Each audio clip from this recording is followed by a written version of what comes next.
கையை பிடிச்சிட்டு சொல்றாரு, அவனுக்கு முன்பாக வாசல்கள் பூட்டப்படாதிருக்க நல்ல கரங்களை தட்டி இந்த பகல் வேளையில சொல்ல முடியும், எனக்கு முன்பாக என்ன பிரச்சனை இருந்தாலும், என்ன போராட்டம் இருந்தாலும், எத்தனை எதிர்ப்புகள் இருந்தாலும், என்னை அழைத்திருக்கிறார், என்னை அபிஷேகித்திருக்கிறார், என் உயர் தலங்களில் என்னை நிறுத்துவார். அதற்கு எந்த வாசல்கள் திறக்கப்படணுமோ அந்த வாசல்களை கர்த்தர் திறப்பார் என்று நம்புகிறவர்கள் நல்ல கரங்களை தட்டி சொல்லும் போது ஒரு நற்செய்தியை சொல்லுகிறேன். கர்த்தர் உங்களை ஒரு ஸ்தானத்தில் கொண்டு வந்து நிறுத்த தீர்மானித்திருக்கும் போது அதற்கு எதிராய் சத்துரு எழும்பி நின்றாலும் பரலோக ராஜ்யம் யுத்தம் பண்ணும்.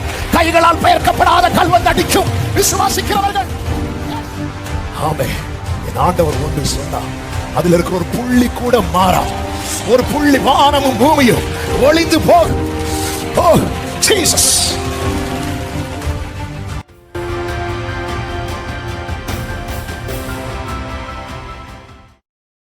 ஏசாயா தீர்க்கதரிசன புஸ்தகம் 45வது அதிகாரம் அதனுடைய 1வது வசனம். கர்த்தராகிய நான் அபிஷேகம் பண்ணின கோரேசுக்கு முன்பாக ஜாதிகளை கீழ்ப்படுத்தி ராஜாக்களின் இடைக்கட்டுகளை அவிழ்க்கும்படிக்கும் அவனுக்கு முன்பாக வாசல்கள் பூட்டப்படாதிருக்க கதவுகளை திறந்து வைக்கும்படிக்கும் அவனை பார்த்து அவன் வலது கையை பிடித்துக் கொண்டு அவனுக்கு சொல்லுகிறதாவது. கர்த்தருடைய பரிசுத்த நாமம் மகிமைப்படுவதாக. இந்த மாதம் கர்த்தர் தந்த வார்த்தை, அவனுக்கு முன்பாக வாசல்கள் பூட்டப்படாதிருக்க கதவுகளை திறந்து வைப்பேன் என்றார். யாருக்கு முன்பாக? கர்த்தர் அழைத்து அபிஷேகம் பண்ணினவனுக்கு முன்பாக. அவர் திறந்து வைப்பேன் சொன்னா அது திறக்கப்படும். ஏனென்றால் அவரால் மட்டும்தான் பூட்டக்கூடாதபடிக்கு திறக்கவும் திறக்கக்கூடாதபடிக்கு பூட்டவும் முடியும். அவர் ஒருவரே எல்லா திறவுகோலையும் உடையவர். நாம் ஆராதிக்கிற தேவன் மட்டும்தான். நிறைய பேர் இந்த டூப்ளிகேட் கீ எல்லாம் அடிப்பாங்க. ஆமா, சிலர் அதுல ரொம்ப எக்ஸ்பர்ட்டா இருப்பாங்க. ஆண்டவர் கையில சில கீஸ் இருக்கு, முடிஞ்சா அடிங்க. என்னெல்லாம் கீ வச்சிருக்கிறார்? மரணத்தின் திறவுகோலை வச்சிருக்கிறார், பாதாளத்தின் திறவுகோலை வச்சிருக்கிறார். கர்த்தருக்கு மகிமை உண்டாவதாக. இயேசு கிறிஸ்து மரித்து அந்த பரதீஸ் ஓபன் ஆகிறது வரைக்கும், அதற்கு முன்பாக மரிக்கப்பட்ட அத்தனை பரிசுத்தவான்களும் பாதாள அறையில் தான் அடைக்கப்பட்டிருந்ததை வேதம் நமக்கு காண்பிக்கிறது. எனவேதான் 1 பேதுரு 3 சொல்லப்பட்டிருக்கிறது, அவர் தம்முடைய ஆவியிலே அவைகளிடத்தில் போய் காவலில் வைக்கப்பட்டவர்களிடத்தில் பிரசங்கித்தார் என்று சொல்லப்பட்டிருக்கிறது. இந்த பிரசங்கித்தார் என்கிற வார்த்தைக்கு சரியான அர்த்தம் என்னவென்றால் அவர் பிரகடனப்படுத்தினார். எதை பிரகடனப்படுத்தினார் தெரியுமா? தம்முடைய ஜெயத்தை பிரகடனப்படுத்தினார். ஆமா, காரணம் இயேசு இல்லாம யாருக்குமே அந்த இளைப்பாறுதலுக்குள்ள என்ன செய்ய முடியாது, போக முடியாது. எனவேதான் ஆபிரகாம் என்னுடைய நாளை காண ஆசையா இருந்தான். சிருஷ்டியானது தவித்து கொண்டிருந்தது. எனவேதான் இயேசு மரித்த போது வேதத்தில் ஒரு வார்த்தை இருக்கிறது, மரித்தவர்கள் உயிரோடு இருக்கிறவர்களாக காணப்பட்டார்கள் என்று. அது அர்த்தம் அவங்க எழும்பி பூமியில திரும்பி வாழ்ந்தார்கள் என்றல்ல. அவர்கள் எல்லாரும் எங்க என்றானாங்க தெரியுமா? பரதீசுக்குள்ள என்றானாங்க. இது தேவன் பாராட்டின கிருபை. ஆமென். அதன் அர்த்தம் என்ன? எந்த பாதாள அறையையும் திறக்கிற வல்லமை உள்ளவர் தான் நாம் ஆராதிக்கிற தேவன். நல்ல கரங்களை தட்டி ஆமென், ஆமென், ஆமென், ஆமென். ஆகார் ஆபிரகாம் வீட்டை விட்டு ஓடுறான். ஏன்னா கொடுமை தாங்க முடியல. சாராள் கொஞ்சம் கடினமா நடத்துறாங்க. இந்த அம்மா மூஞ்சி வச்சுட்டு சும்மா இருக்க வேண்டியதானே. கர்ப்பவதி ஆனதும் சாராளை பார்த்ததும் அப்படின்னாங்க. நான் சொல்ல வா உன வச்சுக்கிறேன். நேர ஆபிரகாம்கிட்ட போய் ஓடு ஒரே அழுக. ஆபிரகாம் இங்க பாருமா, வேலைக்காரி என்ன பண்ணணுமோ லைசன்ஸ் இல்லாமலே நம்ம வண்டி ஓட்டுற ஆட்கள். லைசன்ஸ் கிடைச்சா விட்டா வைப்பாங்க. லெப்ட் ரைட் வாங்கிட்டாங்க. தண்ணி எடுத்துட்டு வா, அதை எடுத்துட்டு வா, இதை எடுத்துட்டு வா. இவங்களுக்கு வயிற்றுல பிள்ளை, ஒண்ணும் பண்ண முடியல. டார்ச்சர் தாங்க முடியாம ஓடுறாங்க. ஓடும்போது இனி சாராள் உயிரோடு இருப்பா. சாரி, ஆகாருக்கு இனி ஒரு லைஃப் உண்டானே தெரியல. வனாந்திரத்தில் அலைய ஆரம்பிக்கிறான். வயிற்றுல பிள்ளைய வச்சுட்டு ஓடுறான். இனி அந்த உள்ள இருக்கிற பிள்ளை ஆணா பெண்ணா தெரியாது. அந்த பிள்ளை இனி உயிரோடு இருக்குமா தெரியாது. ஒண்ணுமே தெரியாம இருக்கும் போது கர்த்தருடைய தூதனானவர் ஆகாருக்கு தரிசனமாகி சொல்றாரு, அந்த பிள்ளைக்கு இஸ்மவேல் என்று பெயர் வைப்பாயாக. ஆமென். நல்ல கவனமா கேளுங்க. அடுத்து சாராள். சாராளுடைய கற்பம் செத்து இருக்கிறது.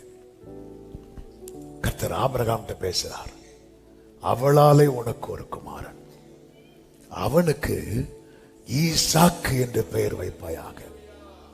இஸ்மவேல் யாரு? தள்ளப்பட்டவன். ஈசாக்கு யாரு? தெரிந்தெடுக்கப்பட்டவன். தள்ளப்பட்டவனுக்கும் பேரு அவர்தான் வைக்கிறார், தெரிந்தெடுக்கப்பட்டவனுக்கும் பேர் அவர்தான் வைக்கிறார். நான் சொல்றது எத்தனை பேருக்கு புரிகிறது? அவருக்கு மேலாக ஒரு வல்லமை இல்லை. இருக்கிறவராகவே இருக்கிறவர் நான் ஆராதிக்கிற தேவன் சொல்றவங்க ஹalleluya ஹalleluya. அனுதினமும் அறியணும், இது போதாது. ஹalleluya. நீங்க 100 தடவை பைபிள படிச்சு முடிச்சாலும் உங்களுக்கு அல்லது நமக்கு அவரை குறித்து தெரிந்தது கடுகளவு மட்டுமே. 3.5 வருடம் மார்பில் சாய்ந்திருந்த யோவானுக்கு அவர் தம்மை பத்ம தீவில் வெளிப்படுத்தின போது பொட்டன விழுறான். ஆண்டவரே, நான் நினைச்சு, அதாவது உங்க ஹார்ட் பீட்ட காது வச்சு கேட்டவன், அப்படி இருந்தோம் நீங்க இன்னும் பெருசாதான் இருக்கிறீங்க. நாம் யாரை தெய்வமாய் கொண்டிருக்கிறோம்? அவர்தான் கையை பிடிச்சிட்டு சொல்றாரு, அவனுக்கு முன்பாக வாசல்கள் பூட்டப்படாதிருக்க நல்ல கரங்களை தட்டி என்னை அழைத்தவர், என்னை அபிஷேகித்தவர் எனக்கு முன்பாக வாசல்களை திறந்து வைப்பார். யாவே ராஃபா எலோகி, கைகளை உயர்த்தி எல் ஷடாய் ஈரே அடோனாய் தம்மை வெளிப்படுத்துவே. சபையின் சத்தம் கேட்கட்டும். யாவே யாவே ராஃபா எலோகி எல் ஷடாய் ஈரே ஈரே அடோனாய் தம்மை வெளிப்படுத்துவே. ஒரே சத்தமா இயேசுவான்னு பாடுவோம். இயேசுவா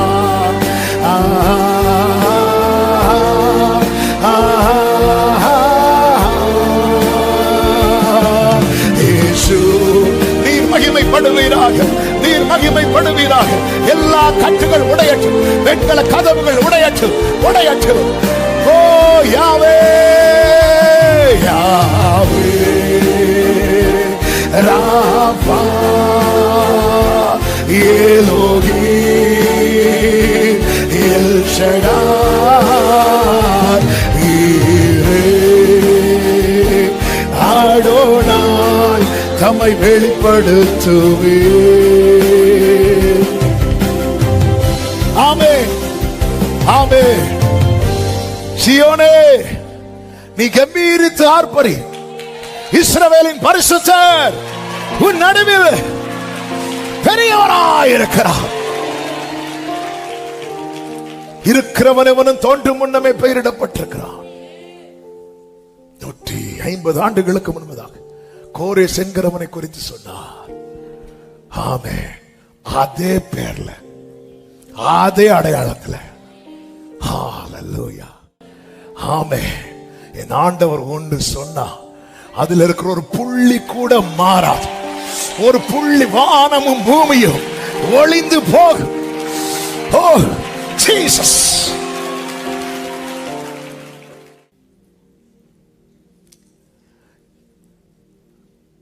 அவர் தமக்கு சொந்தமானதிலே வந்தார், சொந்தமானவர்களோ அவரை ஏற்றுக்கொள்ளவில்லை. ஏற்றுக்கொள்ளாததும் திரும்பி அப்பா வீட்டுக்கு போகல. ஏன்னா எந்த அதிகாரமும் யாருக்கும் கொடுக்க வல்லவர் அவர். என்ன பண்ணார் தெரியுமா? அவர் நாமத்தின் மேல் விசுவாசம் உள்ளவர்களாய் அவரை ஏற்றுக்கொண்டவர்கள் எத்தனை பேர்களோ அத்தனை பேருக்கும் பிள்ளைங்கிற அதிகாரம். சொந்தமானவர்கள் அவரை ஏற்றுக்கொள்ளாத போது சொந்தம் இல்லாதவர்களை சொந்தமாக்கினார். அப்படி சொந்தமாக்கப்பட்டவர்கள் தான் நாம் தேவனை ஆராதித்துக் கொண்டிருக்கிறோம். யாவே ராபா, கைகளை உயர்த்தி வர்ஷிப் பண்ணுங்க. ஏலோகி எல் ஷடாய் ஈரே ஆடோனாய் தம்மை வெளிப்படுத்துவே. யாவே யாவே worship Rimratana mama, oh glory,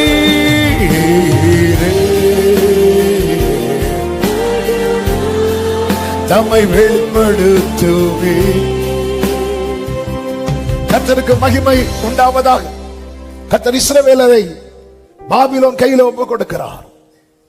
நேபுகத்நேச்சர் வந்து எல்லாவற்றையும் நிர்மூலமாக்கி ஆலயத்தில் இருக்கிற பொக்கிஷங்களை எல்லாம் எடுத்துக்கொண்டு போய் தீக்கிரையாக்கி அநேகரை சிறைப்பிடித்து பாபிலோனுக்கு கொண்டு போகிறான். பாபிலோன் சாம்ராஜ்யம் ஒருவராலும் அசைத்து கூட பார்க்க முடியாதது. இதை தாண்டி தான் கோரேஸ் உள்ள வரணும். பாபிலோன் என்பது நாணல் அல்ல, அது ஒரு பெரிய சாம்ராஜ்யம். கோரேஸ் பெர்ஷியாவை சார்ந்தவன். அப்ப இந்த சாம்ராஜ்யம் விழுந்து கோரேஸ் வருவது என்பது சாதாரணமான காரியமா? இதெல்லாம் சான்ஸே கிடையாது. எஸ், மனிதனுக்கு இது முடியாதது. ஆனால் பலத்தினாலும் அல்ல, பராக்கிரமத்தினாலும் அல்ல, தேவனுடைய ஆவியினாலேயே. நான் இந்த சரித்திரத்தை எல்லாம் நான் பெரிதாய் சொல்லிக் கொண்டிருப்பது, அபிஷேகம் பெற்ற ஒரு தேவப்புள்ள புரிந்து கொள்ள வேண்டும். உங்களுக்கென்று தேவன் ஒரு ஸ்தானத்தை வைத்திருப்பார் என்றால் அதற்கு முன்பாக என்ன தடை இருந்தாலும், செங்கடலா இருந்தாலும் சரி, யோர்தானா இருந்தாலும் சரி, எரிகோவா இருந்தாலும் சரி, தாகோனா இருந்தாலும் சரி, பெரிய பர்வதமா இருந்தாலும் சரி, அவருக்கு முன்பாக அது ஒன்றும் இல்லாமல் போகும். நம்புறவங்க மட்டும் கரங்களை தட்டி தேவனுக்கு மகிமை. தாவீதுக்கு இல்லாத தடையா? நமக்கு வீட்டுல பிரச்சனை, நாட்டுல பிரச்சனை. தாவீதுக்கு 3 இடத்துல வீட்டுல பிரச்சனை, நாட்டுல பிரச்சனை, காட்டுல பிரச்சனை.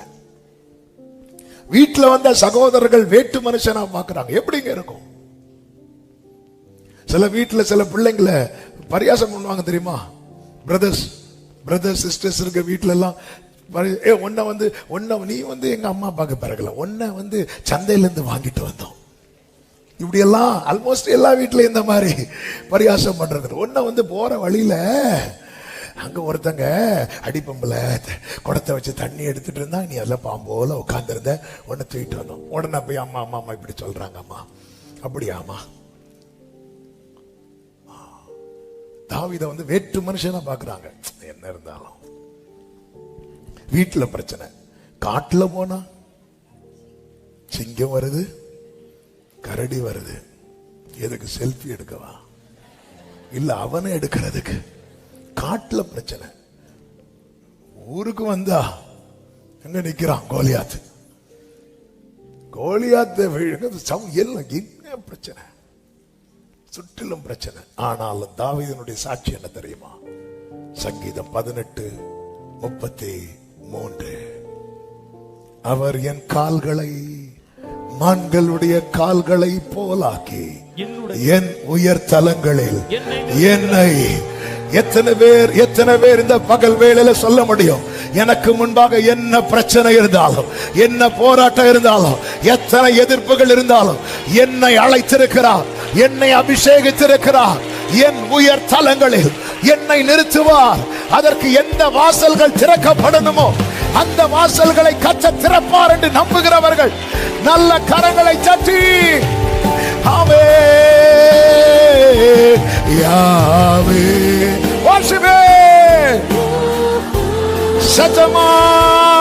ஏலோகி எல் ஷடா. கைகளை உயர்த்தி வர்ஷிப் பண்ணுங்க. அடோனாய் தம்மை வெளிப்படுத்துவே. One more time, Yahweh,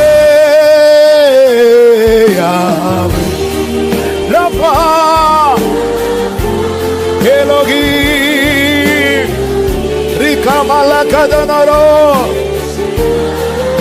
Amen,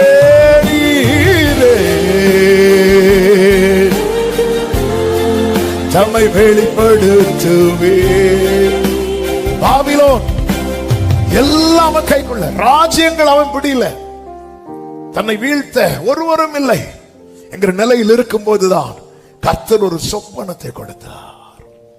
உலகத்தையே கலங்க வைத்தவன கர்த்தர் ஒரே ஒரு சொப்பனத்தை கொடுத்து கலங்க வச்சிட்டார். அது போலதான் பெல்ஷாத்சார், அதன் பிறகு வந்த ராஜா, அவனை எல்லாரும் புகழ்ந்துட்டு இருக்கும் போது ஆண்டவர் மனுஷ விரலை காட்டி அப்படி ஒரு லைன் எழுதினார். அதை பார்த்ததும் பெல்ஷாத்சாருக்கு இடுப்புக்கு கீழே தளர்ந்து முட்டெல்லாம் அடிக்குது. இவ்வளவுதான். பூமியில எவ்வளவு பெரிய சர்வாதிகாரியா இருந்தாலும் என் ஆண்டவருக்கு முன்பாக இவ்வளவுதான். ஆமென். என் தேவன் யார் தெரியுமா? ராஜாக்களை தள்ளி ராஜாக்களை ஏற்படுத்துகிறவர். நல்ல கரங்களை சட்டி கர்த்தருடைய கிரியை நடக்க போகிறது, தேசத்தில் நடக்க போகிறது. ஜீசஸ், யாவே யாவே, ஜீசஸ், எலோகி எல் ஷடாய், ஈரே, வெளிப்படுத்துகிறேன். நல்ல கவனிங்க. அந்த சொப்பனம், சொப்பனம், சொப்பனத்துக்கு அர்த்தம் சொல்லுங்க, சொப்பனத்தை சொல்லி அர்த்தம் சொல்லுங்க. ஆமென். பார்வோனாவது சொப்பனத்தை சொன்னா, யோசேப்பு அர்த்தம் சொன்னான். இவன் அப்படி இல்லை, நீ சொப்பனத்தையும் சொல்லணும். ஏன்னா சொப்பனம் சொன்னா அதுக்கு புது வியாக்கியானம் தருவாங்கன்னு பார்வோனுக்கு, நேபுகாத்நேச்சாருக்கு தெரிஞ்சிருக்கு. அதனால எப்படிங்க இருக்கும், எப்படி ஆண்டு இருக்காங்க பாருங்க. ராஜாக்கள்லாம் எவ்வளவு கொடூரமா இருந்திருக்காங்க. இங்க வா, நான் என்ன நினைக்கிறேன் சொல்லு, சொல்லலைன்னா உனக்கு தூக்கு. இப்போ உங்கள்கிட்ட நீங்க வந்திருக்கீங்க, போன வாரம் என்ன பேசுறேன்னு சொன்னாலே நம்ம சொல்ல மாட்டோம். இப்ப வந்துட்டு இன்னைக்கு நான் என்ன பிரசங்கம் பண்ண போறேன், என்ன பாயிண்ட் பேச போறேன்னு கேட்டா நாங்க வீட்டுல ஆன்லைன்லயே பாக்குறோம். எப்படிங்க இருக்கும் கூப்பிட்டு, நான் என்ன நேத்து ஒரு சொப்பனம் பார்த்தேன், ராஜாவே நாங்க பார்க்கல, இங்க பாரு சொல்லல, நான் இன்னையோட கதை முடிஞ்சு. தானியலுக்கு நியூஸ் வருது, தானியலையும் கொலை செய்ய பாக்குறாங்க. தானியல் வந்து சொல்றாரு, ஒரு நாள் டைம் கொடுங்க, பிரேயர் பண்றார். ஆண்டவர் வெளிப்படுத்துகிறார், வெளிப்படுத்துகிறார். ராஜா கிட்ட வர்றார். ராஜாவை நீ கண்ட சொப்பனம் என்ன வேண்டாம், ஒரு உயரம், ஒரு பெரிய உயரமான ஒரு சிலை இருக்கு, பிரகாசமா இருக்கிறது, மேல பொண்ணு தலை, அந்த தலை தான் நீங்க, அதுக்கு கீழே எல்லாமே இருக்கு. நீங்க பார்த்துட்டு இருக்கும் போது கைகளால் பெயர்க்கப்படாத ஒரு கல் வந்து அடிக்குது, கைகளால் பெயர்க்கப்படாத ஒரு கல் வந்து அடிக்குது, ஒண்ணுமே இல்லாம ஆக்குது. இதுதான் நீங்க கண்ட சொப்பனம். உங்களுக்கு அப்புறம் வேற ராஜ்யம் வரும், உங்களுக்கு கீழான நீங்க தான் தலை, உங்களுக்கு மேல ஒண்ணுமே இல்ல. ஆனா இந்த கல்லு வந்து அடிக்கும், உங்களுக்கு கீழே இருக்கிற ராஜ்யம் வரும், உங்களுக்கு கீழே இருக்கிறவன் உயர்த்தப்படுவான். கைகளால் பெயர்க்கப்படாத கல், இந்த கல்லை யாருக்கும் ஒண்ணும் பண்ண முடியாது. இதுதான் கிங்டம் ஆஃப் காட், இதுதான் நிரம்பி இருக்கும் கடைசியில. இதை யாருக்கும் தொட முடியாது, தொட முடியாது. நான் இந்த காரியத்தை சொல்லும் போது நேரம் இல்லாததுனால நான் எக்ஸ்பிளைன் பண்ணவில்லை. இதை சொல்லும் போது ஒரு நற்செய்தியை சொல்லுகிறேன். கர்த்தர் உங்களை ஒரு ஸ்தானத்தில் கொண்டு வந்து நிறுத்த தீர்மானித்திருக்கும் போது அதற்கு எதிராய் சத்துரு எழும்பி நின்றாலும் பரலோக ராஜ்யம் யுத்தம் பண்ணும். கைகளால் பெயர்க்கப்படாத கல் வந்து அடிக்கும். விசுவாசிக்கிறவர்கள் yes worship him, worship him. ரிமாம்ரா ஜானாலரே எல் ஷடாய் ஈரே, glory தம்மை வெளிப்படுத்துகிறீர். கர்த்தருக்கு மகிமை உண்டாவதாக. கர்த்தர் பாபிலோனை விழத்தள்ளுகிறார். ஏன் விழத்தள்ளுகிறார்? பாபிலோன் கர்த்தர் ஒப்பு கொடுத்த போது நேபுகாத்நேச்சாரை என் தாசன் வேற சொல்லுவார். என் தாசனாகிய நேபுகாத்நேச்சாரை நான் வரவழைப்பேன். அப்போ அந்த உணர்வு அவனுக்கு இல்ல. அவன் எப்படிப்பட்டவனா இருந்தான் தெரியுமா? எசாயா 47 பாபிலோனை குறித்து சொல்லப்பட்டிருக்கிறது. அதனுடைய 10வது 6வது வசனத்தை வாசியுங்கள். எசாயா 47:6. நான் என் ஜனத்தின் மேல் கடும் கோபம் அடைந்து என் சுதந்திரத்தை பரிசுத்த குலைச்சலாக்கி அவங்களை உன் கையில் ஒப்பு கொடுத்தேன். நேபுகாத்நேச்சார் கவனிங்க, சத்துருவே. அதனாலதான் மீகா சொல்றாருல, சத்துருவே எனக்கு விரோதமா உன் சாமர்த்தியத்தில் என்ன பிடிச்சேன்னு நினைக்காத. அவர் ஒப்பு கொடுத்தார், அவ்வளவுதான். அவர் ஒப்பு கொடுத்ததுனால நேபுகாத்நேச்சார் இவர்களை வந்து பிடிக்கிற ஏறக்குறைய 11-12 ஆண்டுகள் முற்றுகை போட்டுட்டே இருக்கிறான். திறப்பு உண்டானதும் உள்ள புகுந்துட்டான். கர்த்தர் ஒப்பு கொடுத்தார். ஆனா இவன் என்ன பண்றான் அப்படின்னா 10வது வசனம், உன் துன்மார்க்கத்திலே நீ திட நம்பிக்கையா இருந்து என்னை பார்க்கிற ஒருவரும் இல்லை, என்னை பார்க்கிறவர் ஒருவரும் இல்லை என்றாய். உன் ஞானமும் உன் அறிவுமே உன்னை கெடுத்தது. நான் தான், என்னை தவிர ஒருவரும் இல்லை என்று உன் இருதயத்தில் எண்ணினாய் அல்லவா. அடுத்த வசனம், ஆகையால் அடுத்த வார்த்தை கவனிங்க, அது எங்கே இருந்து உதித்ததென்று நீ அறியாய். நீ அதை நிவிர்த்தியாக்க மாட்டாய். நீ அறியாதபடிக்கு சடுதியாய் உண்டாகும். ஆமே. தேவ பிள்ளைகளை புரிந்து கொள்ளுங்கள், கர்த்தருடைய ஜனமே. ஆமே. சத்துரு எவ்வளவு பெரியவனாக இருந்தாலும் சரி, இதுக்கு மேல சான்ஸே கிடையாது என்கிற நிலையில அவன் தன் கூடாரத்தை போட்டாலும் சடுதியில அவனை இல்லாமல் ஆக்குகிற வல்லமை கர்த்தரிடத்திலிருந்து புறப்பட்டு வரும். பாபிலோனை தூக்குறாரு நேபுகாத்நேச்சார். அடுத்த ராஜாக்கள் எல்லாம் அடிக்கிறார். அடிச்சு கோரேசை கொண்டு வரார். நல்ல கவனமா கேளுங்க.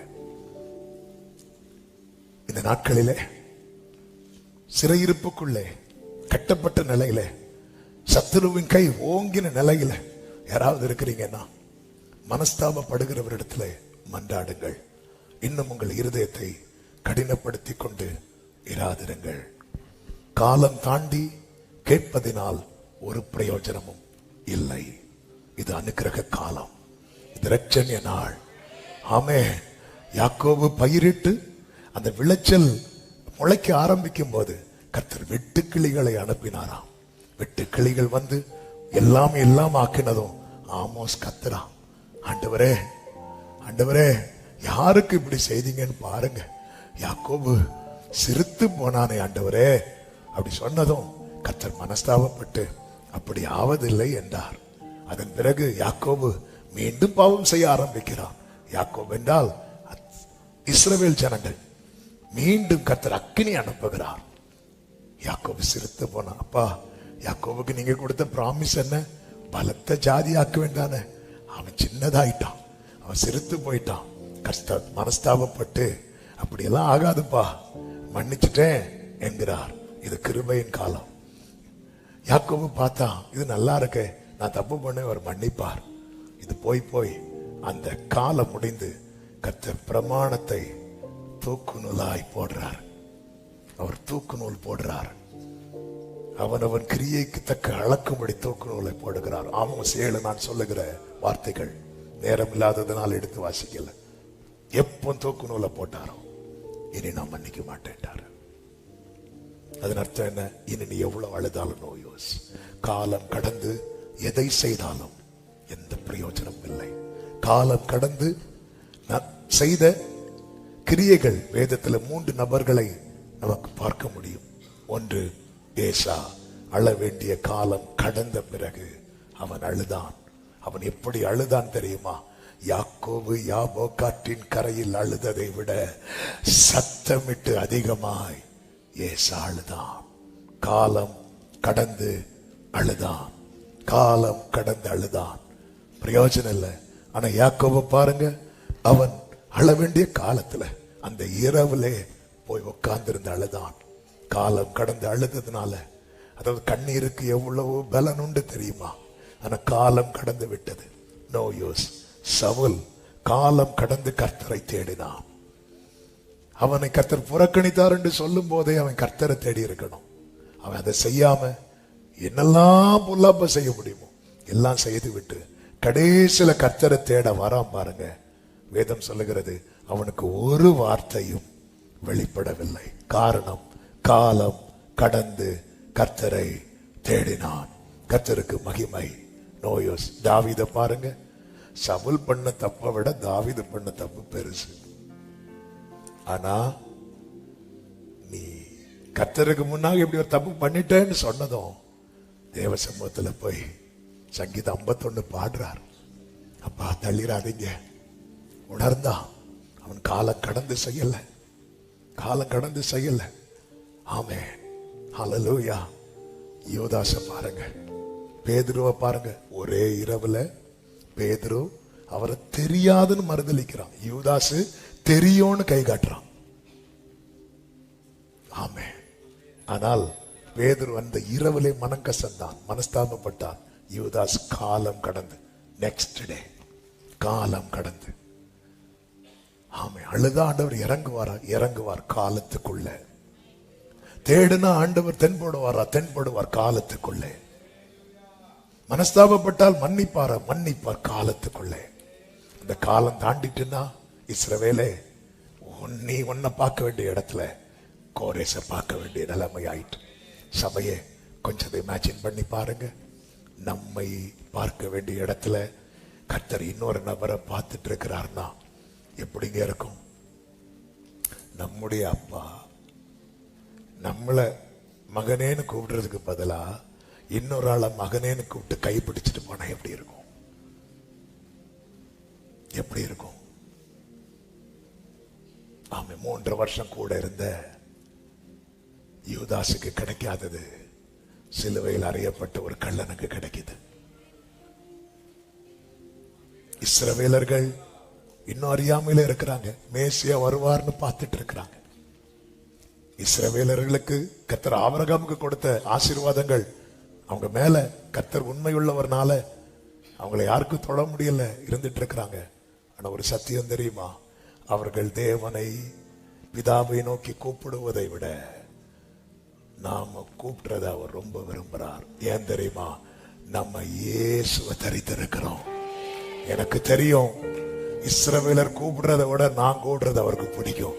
ஏன்னா இஸ்ரவேலர்கள்ட்ட இயேசு இல்ல, என்கிட்ட இயேசு இருக்கிறார். இஸ்ரவேலர்கள் அவர் அப்பான்னு கூப்பிடுறதை விட இரத்தத்தால் மீட்கப்பட்ட ஜனமே, நீ அவரை அப்பா பிதாவே என்று அழைக்கிறதை தான் பரலோகம் ஏற்றுக்கொள்ளுகிறது. கிறிஸ்து வந்ததுக்கு அப்புறம் யூதன் என்றும் கிரேக்கன் என்றும் வித்தியாசம் இல்லை.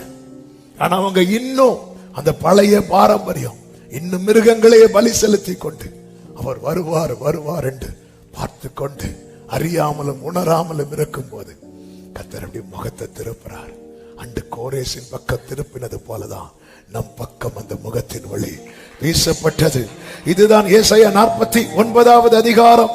ஏசாயா 49வது அதிகாரம் அதனுடைய 5வது வசனத்தை வாசியுங்கள். யாக்கோபை தம்மிடத்தில் திருப்பும்படி நான் தாயின் கர்ப்பத்தில் இருந்தது முதல் கர்த்தர் தமக்கு தாசனாக என்னை உருவாக்கினார். இஸ்ரவேலோ சேராதே போகிறது. ஆகிலும் கர்த்தருடைய இயேசு கிறிஸ்துவை குறித்த தீர்க்க தரிசன வார்த்தை யாக்கோபை தம்மிடத்தில் திருப்பும்படிக்கு கர்த்தரினை உருவாக்கினார். இஸ்ரவேலோ சேராதே போகிறது. ஆகிலும் கர்த்தருடைய பார்வையில நான் கனமடைவேன், என் தேவனின் பலனாய் இருப்பார். அடுத்த வசனம், யாக்கோபின் கோத்திரங்களை எழுப்பவும் இஸ்ரவேலில் காக்கப்பட்டவர்களை திருப்பவும் நீர் எனக்கு தாசனாய் இருப்பீர். இஸ்ரவேலுக்கு மட்டும் நீர் எனக்கு தாசனா இருப்பது எனக்கு அற்ப காரியமா இருக்கிறது. நீர் பூமியின் கடைசி பரியந்தமும் என்னுடைய ரட்சிப்பா இருக்கும்படிக்கு உம்மை ஜாதிகளுக்கு ஒளியாக அப்படி தேவனால் ஏற்படுத்தப்பட்டு ஜாதிகளுக்கு ஒளியாக. ஜனங்கள் ஜாதிகள், பைபிள்ல இதை பார்க்க முடியும். ஜாதிகள்னு யாரு சொல்லப்பட்டிருக்குதுன்னா புற ஜாதிகள். ஜனம்னு யாரு சொல்லப்பட்டிருக்கிறது? இஸ்ரவேலர்களை. இப்போ இஸ்ரவேலர்கள் என்ன பண்றாங்கன்னா சேராம போகும்போது ஜாதிகளை ஜனமாக்குறார். அதான் பைபிள்ல இருக்கு, எனக்கு ஜனம் அல்லாதவர்களை நான் என் ஜனம் என்றும் பிள்ளைகள் அல்லாதவர்களை பிள்ளைகள் என்றும். அந்தகாரத்தின் ஆச்சரியமான ஒளிநடத்தில் வரவழைக்கப்பட்டவருடைய புண்ணியங்களை அறிவிக்கிறதற்கு நாம் அவருடைய சொந்த ஜனமாயும் பரிசுத்த ஜாதியாயும் இருக்கிறோம். எவ்வளவு பெரிய கிருபை பாராட்டி இருக்கிறார் தெரியுமா? இதை அறிந்து வாழ வேண்டும். நேபுகாத்நேச்சர் அதை அறியவில்லை. அவன் அந்த நிலையில வைத்ததும் அவன் நினைச்சிட்டா நம்ம சாமர்த்தியம் என்று. கர்த்தர் இல்லாமக்கிட்டார். கோரேசை கொண்டு வருகிறார். கோரேஸ் அறிந்து கொண்டான். எஸ்ராவின் புஸ்தகம் 1வது அதிகாரம் அதனுடைய 1வது வசனத்தை வாசியுங்கள். எஸ்ரா 1:1. எரேமியாவின் வாயினாலே கர்த்தர் சொன்ன வார்த்தை நிறைவேறும்படி பெர்சியாவின் ராஜாவாகிய கோரேசுடைய 1ஆம் வருஷத்திலே கர்த்தர் பெர்சியாவின் ராஜாவாகிய கோரேசின் ஆவியை ஏவினதினாலே, கர்த்தர் ஏவினதினாலே அவன் பரலோகத்தின் தேவனாகிய கர்த்தர் பூமியின் ராஜ்யங்களை எல்லாம் எனக்கு தந்தருளி யூதாவில் உள்ள எருசலேமிலே தமக்கு ஆலயத்தை கட்டும்படி எனக்கு கட்டளையிட்டார். ஆவியானவர் ஏவர. நல்ல கவனிங்க. ப்ராஃபஸிங்கிறது அதுல 2 இருக்கு. ஒன்று, நம்ம பரத்திலிருந்து துணிக்கப்படுகிற உண்மையான தீர்க்க தரிசனத்துல 2 காரியங்கள் இருக்கிறது. ஒன்று, அவர் நமக்கு செய்யற காரியம். 2, நாம் செய்ய வேண்டிய காரியம். அவர் நமக்கு செய்யற காரியம் நடந்துரும். கோரேச கொண்டு உட்கார வச்சுட்டார். இனி கோரேசு எதுல அலர்ட்டா இருக்கிறார் தெரியுமா? நான் செய்யணும். அவர் கட்டளையிட்டு இருக்கிறார். நான் செய்யணும், கட்டளையிட்டு இருக்கிறார். ஆவியானவர் ஏவ துவங்குகிறார். இஸ்ரவேலே, நீ சேராமல் போன போது பல நேரத்தில் நம்ம என்ன நினைக்கிறோம் தெரியுமா? நம்மளை விட்டு ஆளு கிடையாது. இல்ல இல்ல, ஞானிகளை வெட்கப்படுத்த பைத்தியங்களை கொண்டு வருவார் ஆண்டவர். ஆமென் சொல்லுங்க பார்க்கலாம். ஹalleluya. அவன் பார்த்தா ராஜ்யங்களை தந்தருளினார். இப்ப கோரேசுக்கு மேல எதுவுமே கிடையாது. அவன் தான் கிங். உட்கார்ந்து இருக்கும் போது இல்ல, நான் இப்படி உட்காரக்கூடாது, அதான் என் கிரியை வெறுமையாயிடக்கூடாது, என்ன பர்பஸுக்காக என்னை இதுல உட்கார வைத்திருக்கிறார். சவுலை கர்த்தர் ராஜாவாக்கினார். சவுல் ஒரு நாள் கூட நினைக்கல, உடன்படிக்கை பெட்டி நம்ம இடத்துல இல்லையே, அதை கொண்டு வர வேண்டுமே, நினைக்கவே இல்லை, நினைக்கவே இல்லை. ஆமே, அவன் சங்கடெல்லாம், அவன் வருத்தம் என்ன தெரியுமா? எனக்கு 1000 கொடுத்தாங்க, தாவீதுக்கு 10000 கொடுத்தாங்க. நம்ம வருத்தங்கள் எல்லாம் பார்த்தா, நீ ஒரு நாளாவது கவலைப்பட்டியா சவுல்? உடன்படிக்கை பெட்டி இல்ல, பெலிஸ்தியர் கையில இருக்கு. நீதான் முதல்ல. சவுலுடைய ஃபர்ஸ்ட் ஆஃப் பாருங்க, தோல்வியே கிடையாது, ஜெயிச்சுட்டே இருப்பாரு. அதனாலதான் பெலிஸ்தியருக்கு அவ்வளவு எரிச்சலா இருக்கும். எரிச்சலா என்ன பண்ண ஆரம்பிச்சுட்டான் தெரியுமா? கொல்லன் இருந்தா தானே நீங்க பட்டயம் செய்வீங்க. கொல்லனை இல்லாம ஆக்கிட்டான். ஒரு குடும்பத்தை அழிக்கணும்னு சத்ரு நினைச்சிட்டான்னா ஜெபிக்கிறவங்களை இல்லாமக்குவான். ஆமா, உங்க வீட்டுல ஜபசத்தம் இல்லையா, ஆயுதம் ரெடி ஆயிட்டுன்னு அர்த்தம். யுத்தத்துக்கு போகும்போது இஸ்ரவேலின் ராணுவம் ஓடுது. ஏன் ஓடுதுன்னா அவங்க கிட்ட ஆயுதம் இல்ல. இஸ்ரவேல் ராணுவத்தில் இருக்கிறவங்க சாதாரணமானவங்க அல்ல. வேதம் சொல்லுகிறது, யாராவது பராக்கிரமசாலியோ பலசாலியோ பார்க்கும்போது சவுல் அவனை தன்னுடைய ராணுவத்தில் சேர்த்துக்கொள்ள. சவுலின் ராணுவத்தில் இருக்கிற எல்லாமே பராக்கிரமசாலிகள், பலசாலிகள். ஆனா ஆயுதம் இல்ல. நீங்க எத்தனை வருஷம் விசுவாசியா இருந்தாலும் ஜெபம் இல்லாமல் சத்துருவை ஃபேஸ் பண்ண முடியாது, தேவனோடு உறவாடாமல். எனவே நம்முடைய பர்சனல் லைஃப்ல பிரேயர் ரொம்ப ரொம்ப முக்கியம். ஜெபம், கொல்லனை அழிக்கணும், இதுதான் சத்துரு. அதனால என்ன பண்ணாங்க தெரியுமா? ஆயுதம் உருவாக்குறதுக்கு இஸ்ரவேலர்கள் யார்கிட்ட போக வேண்டி இருந்தது தெரியுமா? பெலிஸ்தியர்கிட்ட போக வேண்டி இருந்துச்சு. உங்க வீட்டுல ஜெபிக்கிற ஒரு நபர் இருந்தா அந்த நபருக்காக ஸ்தோத்திரம் பண்ணுங்க. எப்பவுமே இருக்கும் போது அதோட வேல்யூ தெரியாது. உங்க லைஃப்ல பிரேயர் குறையுதா, கொல்லனை அழிக்கிறான் அர்த்தம். பெலிஸ்தியன். பிரேயர் இஸ் தி டெலிகம்யூனிகேஷன் சென்டர்னு பைபிள் ஸ்காலர்ஸ் சொல்றாங்க. 2 நாட்டுக்கு யுத்தம் வரும்போது அந்த கம்யூனிகேஷன் சென்டர்ல தான் பாம்பு போடுவாங்க. எதுக்கு தெரியுமா? இன்ஃபர்மேஷன் பாஸ் ஆயிடக்கூடாது, இன்ஃபர்மேஷன் வேற யாருக்கும் ஸ்ப்ரெட் பண்ணிடக்கூடாது. சில நாள் இப்போ காஷ்மீர்ல அங்கெல்லாம் ஊர் பிரச்சனை அப்படின்னு வருதுனாலே என்ன சொல்ல, எனக்கு இந்த நெட் எல்லாம் கட் பண்ணுவாங்க, பார்த்துருக்கீங்களா? எதுக்கு நெட் எல்லாம் கட் பண்றாங்கன்னா இங்க உள்ள நியூஸ் வேற எங்கேயுமே போயிடக்கூடாது. இதுதான் சாத்தானுடைய தந்திரம். கர்த்தருக்கு மகிமை உண்டாவதாக. ஆமென். ஆவி நேவுதல் என்ன பர்பஸுக்காக கர்த்தர் வைத்திருக்கிறார். சவுல் அதை குறித்து உணர்வே இல்லை. ஆனா தாவீதை பாருங்க, தாவீதை வந்து தாவீதுக்கு கர்த்தர் சிங்காசனத்தை எல்லாம் உறுதிப்படுத்தினதும், தாவீது எனக்கு அந்த உடன்படிக்கை பற்றிய கொண்டு வரணும். அவன் ஆரம்பத்தில் கொண்டு வந்த மெத்தேடு தப்பு, ஆனா கொண்டு வரணும்னு வாஞ்சே திருப்பி தன்னை சரி பண்ணி கொண்டு வரான். அவன் என்ன பண்ணிருக்கணும்? ஏதோ கடமைக்கு செய்யணும்னா செய்கிறவனா இருந்திருப்பான்னா ஒரு அடி விழுந்தில்ல, அப்ப என்ன சொல், கடமைக்கு செய்யறவங்களுடைய உண்மையா செய்யறவங்களுக்கு வித்தியாசம் தான். கடமைக்கு செய்யறவங்க தங்களுக்கு ஒரு சின்ன தடுமாற்றமோ அடி வந்துட்டுனா நமக்கு எதுக்குப்பா வம்பு, நம்ம போகக்கூடாது, இனி அவங்களாச்சு அவங்க பாடாச்சு. ஆனா தாவீது அப்படி இல்ல, திருப்பி சரி பண்றான். எங்க அடி விழுந்துச்சு, எங்க தப்பு நடந்துச்சு, சரி பண்ணி திரும்ப போறான். ஏன்னா அவன் தேவனுக்கு அடுத்த காரியத்தை கடமைக்காய் செய்கிறவன் அல்ல, அதுதான் தன் வாழ்க்கையாகவே வைத்து செய்தான். ஆமே. எஸ்ரா பாருங்க, அவர் கட்டளை இட்டு இருக்கிறார் சொல்லி என்ன பண்றார் தெரியுமா? கட்டளை போடுறார். எல்லாரும் போங்க, எருசலேமுக்கு யார் யாருக்கு போகணும்னு தோணுதோ போய் நீங்க ஆலயத்தை கட்டுங்க சொல்லிட்டு ஒரு காரியத்தை செய்யறார். பாருங்க என்ன செய்யறார் அப்படின்னா, கர்த்தருக்கு மகிமை உண்டாவதாக.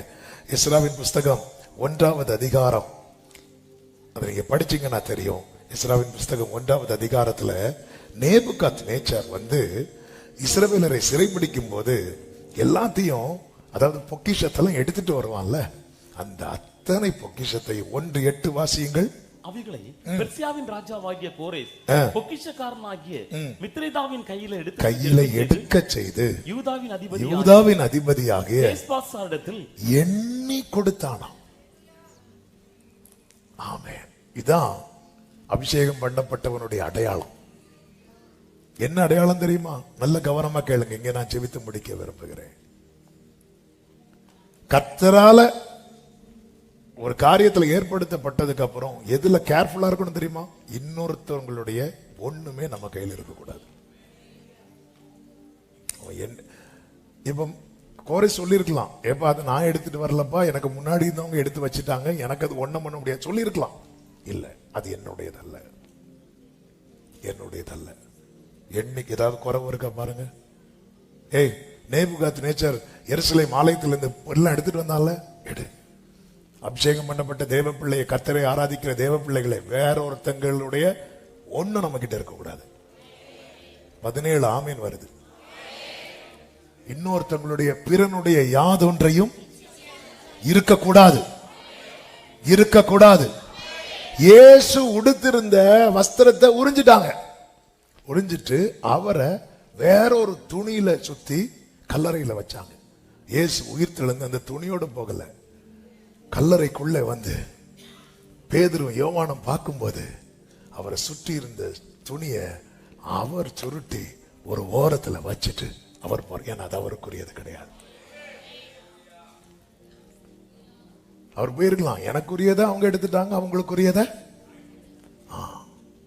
என்னங்க என்னங்க ஒரு மாதிரி இருக்கிறீங்க? இல்ல இல்ல இல்ல, நான் போட்டு வந்த செருப்பை காணல, அதனால கிடைச்ச செருப்பை நான் போட்டுட்டு அப்படி இல்ல, நான் போட்டுட்டு வந்தேன் காணல, அதனால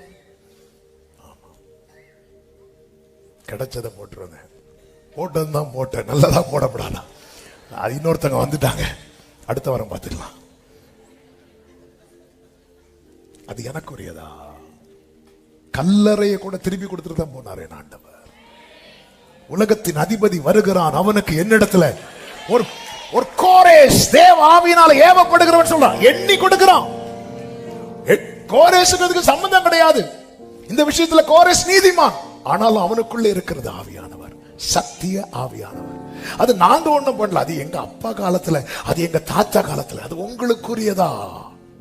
அபகரிக்கப்பட்டதா? பறிக்கப்பட்டதா? உங்களுக்கு எண்ணி கொடுங்க.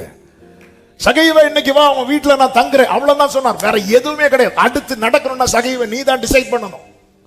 சகைவ நடக்கிறான், ஒவ்வொரு ஸ்டெப் நடக்க நடக்க நடக்க நடக்க இயேசு வரார். ஆனா ரட்சிப்பின் வாசல் இன்னும் திறக்கல. இயேசு பேசாம வரார், எதுவுமே பேசல, வேற ஆமென், எதுவுமே பேசல. எதுவுமே, அவருடைய பிரசன்னம் போதும் பேசு நம்ம கிட்ட. அவருடைய பிரசன்னம் நம்ம கிட்ட. நம்ம ஹalleluya. ஆண்டவரே ஆண்டவரே ஆண்டவரே, நான் யார்ட்டையாவது அநியாயமா வாங்கியிருந்தா நாளத்தினையா கொடுத்துறேன், எண்ணி கொடுக்கிறேன்ப்பா. 4 டைம்ஸ் நான் திருப்பி கொடுக்கிறேன். 4 டைம்ஸ். அவன் பிரமாணத்துக்குள்ள வரான், பிரமாணத்துக்குள்ள வேதத்துக்குள்ள வரான். நான் நியாயமா வாங்கினா நாளத்தினையா கொடுத்துறேன், என் ஆஸ்தியில பாதியை நான் ஏழைக்கு கொடுக்கிறேன். எத்தனை பேர் வயிறை அடிச்சு நான் சாப்பிட்டேப்பா, அது இனி எனக்குன்னு இருக்க கூடாது, என் ஆஸ்தியில பாதியை நான் ஏழை. ஆண்டவர் சொல்ற, இன்றைக்கு இந்த வீட்டுக்கு ரட்சிப்பு வந்தது.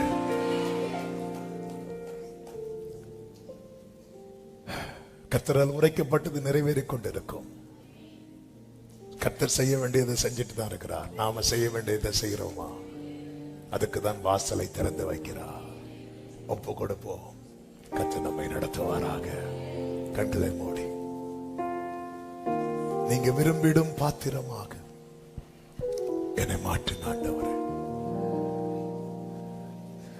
உங்க பார்வை என்னில் பட்டால் போதுமே, என் வாழ்க்கைதான் முற்றும் மாறுமே. உங்க கரம் என்னை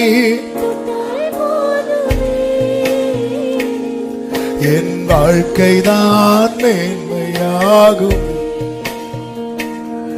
உங்க பார்வை என்னில்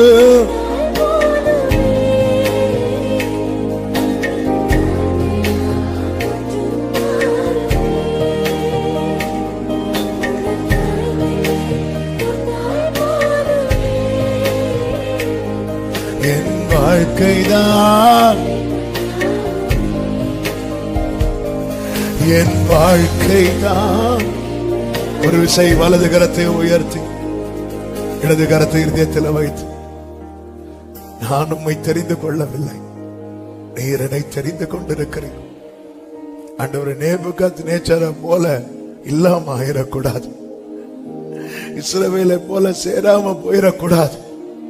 கோரேசை போல ஆவியானவர் எதுக்கு லீட் பண்றாரோ அதை செய்ய பிரயாசப்படணும். உங்களுடைய நல்ல ஆவியானவர் என்னை செவையான வழியில ஒரே ஒரு ஜெபத்தை உண்மையா செய்ய முடியுமா? உங்களுடைய நல்ல ஆவியானவர், அப்பா ஆண்டவர், என்ன நீங்க ஒரு ஸ்தானத்துல பாக்குறீங்க, அதுல இன்னொரு ஆளை பாத்துடக்கூடாதுப்பா, முகத்தை திருப்பிடக்கூடாது. உங்க பார்வை எப்போது என் மேல விழுந்துட்டே இருக்கணும். நீங்க விரும்பிடும் பாத்திரமாக என்னை மாற்றிடும். உமக்காய் பயன்படும் உருவாக்கிடும்.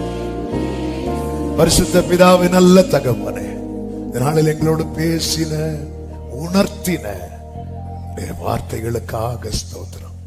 எஸ் லார்ட், இதை நாங்க அறியணும்.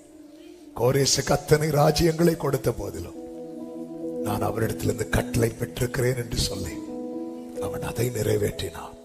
கோரேசை குறித்து சொன்னீங்க, எனக்கு பிரியமானதை எல்லாம் நிறைவேற்றுகிறவன் என்று. எங்களை பத்தி அப்படிதான் ஆண்டவரை வச்சிருக்கிறீங்க. நாங்க அதை செய்யணும். உடைய நல்ல ஆவியானவர் எங்களை செவ்வையான வழியில் நடத்துவாராக. எல்லா மகிமை உமக்கு தருகிறோம். இயேசுவின் நாமத்தில் பிதாவே, ஆமென், ஆமென்.